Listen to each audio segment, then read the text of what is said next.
So take me to the Florida State game. It's your first start for Notre Dame. You're on the road. What's running through your mind going into that game?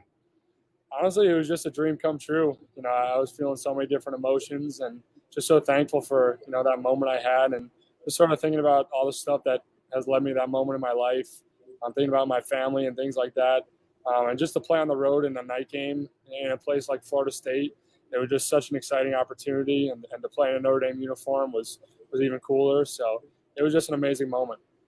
What were some of the deciding moments as you look back on that game towards the fourth quarter when they start to get their way back into it? It's an 18-point lead, and they get back into it. What were some of the deciding moments as that game came down the stretch in your eyes? Yeah, I'm not really sure, to be honest. the offense kind of cooled off a little bit in the fourth quarter. I wish we could have put up a few more points. But throughout the game, we had a bunch of big plays, explosive plays that I think helped us and put us in position, basically to have the opportunity to win. So I don't know if I could point to one exact thing, though. Did you mentally start going, I just got to throw the ball up to these wide receivers and start just giving them a chance to come down with it, give them a chance to go win? Was that an actual conversation or just a deciding thing inside your head? Absolutely. That's something, we definitely game planned and talked about going into the game. We have playmakers all over the field, and, if they're singled up, you kind of just have to give them a chance, and they're usually going to come down with it. So it's super exciting playing with all those guys, and I'm definitely lucky to have them. So spin me ahead to Toledo. You guys are now at Toledo. The final drive, the game is, there's a whole bunch of stuff goes on throughout the course of that game. It winds up very close, probably closer than you would have liked it. Take me to that final drive and walk me through what you remember. Yeah, I don't know exactly how much time was on the left, like a little over a minute 30, I think. But I think we had one timeout left, so I knew we were going to have time. And basically, I was just thinking going into it, just do your job, don't overthink anything, get the ball to the playmakers, make the right reads. And we come out, Kevin singled up on a guy, so we could take a shot to him. Of course, he makes an unbelievable catch. Come back a few more quick plays. Then all of a sudden, my finger pops out, which happens at the craziest moment in the game, of course. But our trainer, Mike Bean, did a great job putting it in right away. We come back and hit the touchdown to Mike, so it's pretty crazy. What the hell happened to your finger, man? What happened to it? Yeah, I don't really know. I guess I hit it on the guy. Like I didn't really remember like the exact moment, but I definitely felt it a little bit. And I looked down, and it was a little popped out of place. So I knew I was going to be able to probably grip a football or throw it. So I knew I had to, go see the trainer quickly, and they did a great job. It was sort of like a pit crew for like NASCAR or something. They kind of popped back in quickly and got me right back on the track. So it's pretty fun. So when you run over to the sideline, is your finger literally just sticking sideways? It wasn't sideways. It was sort of like the top part was sort of like popped up and back, but it wasn't sideways. But definitely didn't look right. So it's crazy. It's never happened to me before. What did it feel like? How bad was the pain? It felt like I kind of just jammed my finger. But to be honest with you, your adrenaline's going so much at that time that you don't really feel much of anything. But yeah, I looked down, it didn't look right. I don't know, crazy. So then when the trainer presses on it, what's the feeling then? Does it feel like it just shoots back into place, or what did that feel like on your hand? Yeah, you kind of just feel it go back into place, and felt like normal. I'm sure my adrenaline wasn't going so fast, it probably would have been a lot more painful, but I actually didn't hurt too bad at the time. It never occurred to you to come out of the game? No, I thought I was going to have to. I didn't know it was going to be that quick. But yeah, I was definitely pretty thankful it happened that way. So you roll back into the huddle, you go back into the game. What's it feel like when you grip the football for the first time after your finger just got popped back in? It felt fine. I was thinking about so much stuff at that point, but I wasn't really thinking about the finger at all. So it felt fine. So coming into this game, we knew that there was a possibility you may see a little rotation of the quarterbacks. Did you know going into it too that you may split a little bit of time, or what was your mental process heading into this one? Definitely. We definitely that was part of the game plan. We all knew Tyler was going to play. It was super exciting to see him get out there and have so much success. He played a huge part in helping us win. And, obviously he's a great friend of mine, and it was great to see him do it.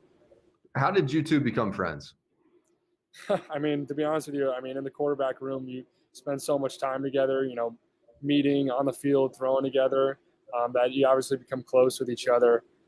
He's been a great kid, ever since we come in. Obviously he came in with all the freshmen, and I was kind of that part of that freshman crew coming in since I was a transfer. So we did a lot of stuff right from the beginning. And, he's a super nice kid, super funny kid. So kind of hit it off right away. Did you guys end up being roommates? No, we didn't. Fortunately, I don't have to live in the dorms. So Yeah. he's in the dorm still. So no.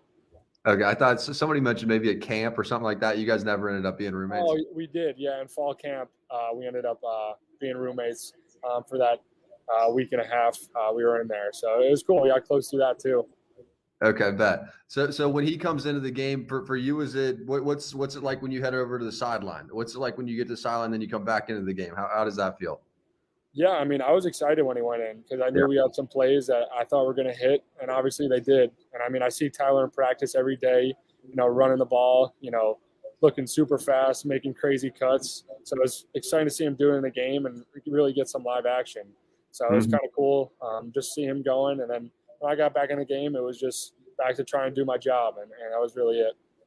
I'm really fascinated by people like you in clutch moments because I've seen you now the last second, these sort of last minute drives when you got to have it, have to have it. You're mental when you're going into those type of moments.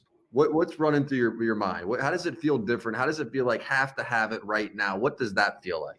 Yeah, I mean, to be honest with you, I think it was last summer when I was still with Wisconsin, Magic Johnson was able to come in and talk to a few guys on the team. And I asked him about, these moments where basically you got to have it, the game's winding down, things like that. And, basically he said that he pointed to guys like Tom Brady and he said, you look at him and all he does is just come out and he does his job. Like he doesn't do anything special to try to, overreach or things like that. He just comes out, does his job. Of course, he goes right down the field and scores every time.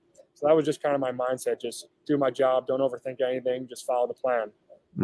That's interesting. So take me back to your time at Wisconsin. You have the injury. When did you think you might think about Notre Dame? Might think about a different school. Maybe there may be something else for my college career. Yeah, honestly, not till the very end when I decided to transfer. I hit the transfer portal, and I was sort of, doing my own research, trying to find schools that, were losing a quarterback, to the draft or a guy that was graduating. And obviously, I looked at Notre Dame and, the amazing program it was and culture it had. And, I hoped they would recruit me. And I ended up doing it, and it worked out pretty good. But Notre Dame didn't give you a scholarship out of high school, huh? That's right. Yeah, it's pretty messed up. What's up with that? They took Avery Davis. So, I mean, unbelievable quarterback. So it's crazy how he was in my class, and now I'm throwing balls to him. Just wild stuff. Does it feel like a full circle for your entire life growing up, rooting for Notre Dame? You had the sign in your room growing up, right? Did you take the sign down when you didn't get the scholarship offer? Oh, absolutely. I mean, once I knew I wasn't going there, it came down right away. But yeah, it definitely felt like, sort of like this was meant to be. Once they decided they were willing to take me in the transfer portal, it was just an unbelievable moment. I mean, I rooted for him growing up. I was going to come here for lacrosse out of high school, and comes back, through injury, COVID year, everything. I end up coming here, transferring. So just pretty wild. When you get to Notre Dame, I think it's so hard sometimes. Like when I first got up to Notre Dame, I didn't really know anybody at Notre Dame. I didn't have any friends. It was the first time in my life where I had to make all new friends on the fly. You know what I mean? Like I didn't ever realize how hard that was. So what were some of the hardest parts about trying to go fit into a new building after basically already having a full college career, full college life at Wisconsin? Yeah, I mean, it's crazy because, it's sort of like you. I mean, I come into Wisconsin, I feel that way. Like I got to make new friends, sort of quickly, like I don't know anyone. And then of course I have to do it again. And that was the toughest part. You go from a place in Wisconsin where you're there for 4 years. You have so many, great and strong relationships there. You know everyone like the back of your hand, the place, the spots you like to go and everything. And then you come here and I knew nobody. So it's just sort of starting over, building new relationships with people, learning, where you like to go, where you like to eat, what your routine's going to be like. So just starting over was probably the toughest part. Who was the first friend you made at Notre Dame? I'd say one of my first friends was probably JD Bertrand. Really? Yeah. Wow. So basically we just lived in the same apartment building. So we kind of just talked through that, and I went out and hung out with him a few times. And I think we're very similar people. I mean, he's just an extremely hard worker, does everything he can to become a better football player. So that was someone I definitely wanted to surround myself around. I like it. Where's the love for lacrosse come from anyway? I mean, I think it just comes from, Long Island. I I mean, that's sort of the hotbed for lacrosse. My dad played in high school, so sort of had a stick in my hand from an early age.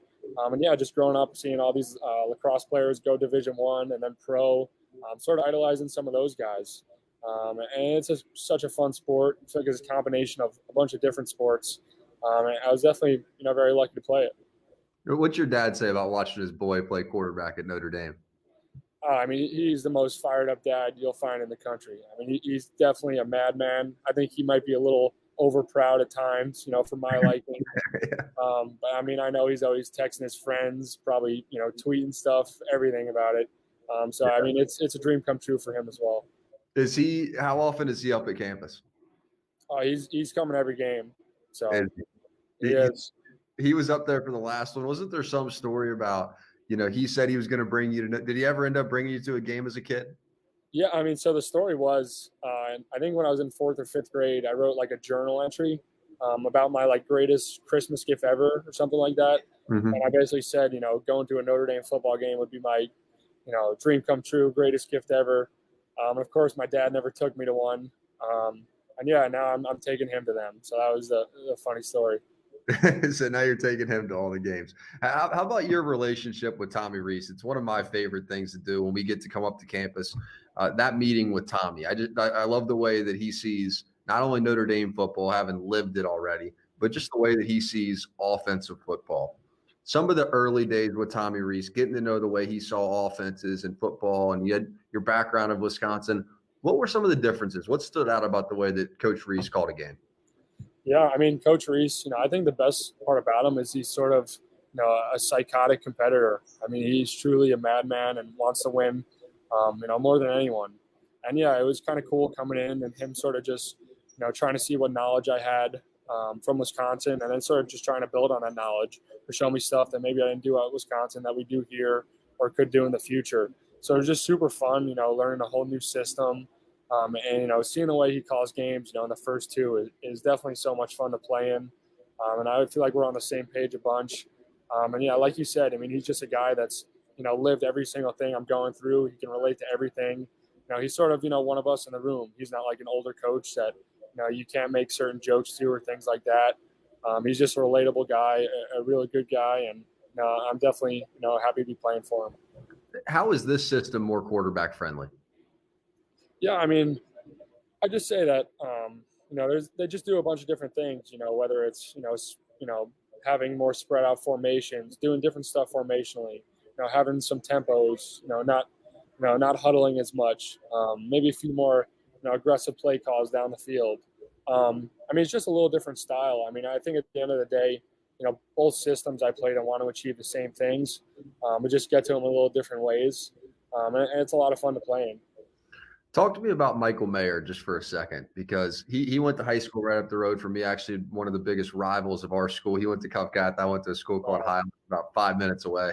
But he's kind of been the talked about one since he was like a little kid, man. Like everybody's known that this guy was D1 and he's going to be something unbelievable all big time. So what makes him great? You get to see him every day. What makes him great? I mean, I feel like I could point to so many different things. I mean, just athletically, he's a freak. I mean, he's built, he's jacked. I mean, he could run like the wind. He can go up and, catch anything. He's got such strong hands. You rarely see the first guy on the field bring him down. It always takes two guys to bring him down. He can run around you. He can jump over you. I feel like he's just a full package. And, I mean, it's just unbelievable to play with. And, I'm lucky to play with him. How about his mind? What's his mind like?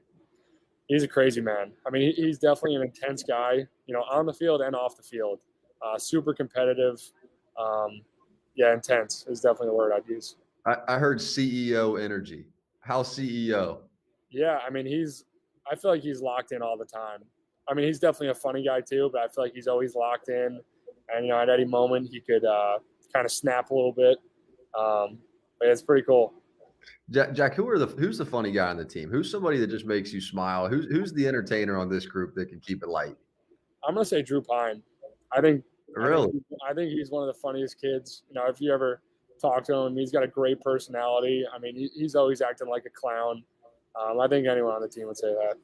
This is my last one for you. Anybody throwing some NIL money at you, man? Like, is anybody finally saying, "Hey, Jack Coan, we got to get involved with this guy a little bit"? Yeah, I mean, honestly, I haven't been doing too much with NIL. I've been trying to get a bunch of food places around here, actually. So trying not to pay for food has actually been huge. And yeah, that's all I've really been trying to get. You got to get you some deals lined up, Jack. Really appreciate you taking some time, man. You got it going on. 2-0. Wins are wins in this business, man. You're brand new here. 2 wins, 2 kind of last second, have to go make it happen in the clutch, and you're doing those things. So I hope you're having fun. Keep enjoying it, and get that ball out quick, man. There's a few injuries on that O-line. Definitely. Thank you very much. Good talking to you. You too, man. See you soon. See ya. Bye. See you.